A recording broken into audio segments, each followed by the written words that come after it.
What are you doing? Wild guesses. Personally, I think what you do is a joke. Oh, yeah, I get that a lot. Dr. Cal Langman and his team. Body language tells the truth.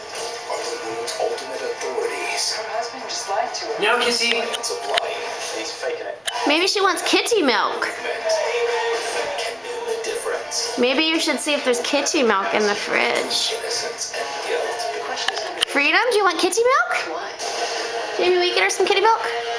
Expressions are Kitty milk? Emotion looks the same whether you're a housewife. Kitty, kitty, kitty, kitty. Kitty milk. Where does kitty milk go? It's like Do you want Daddy to get you some kitty milk?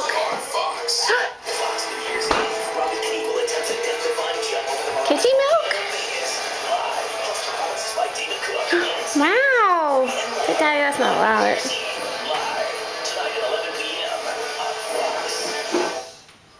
Inspector Pritchard, I am not the jealous sort, and you're painfully naive if you think my sex life is limited to Ian, as I'm sure yours is not. But I didn't do this. Meow.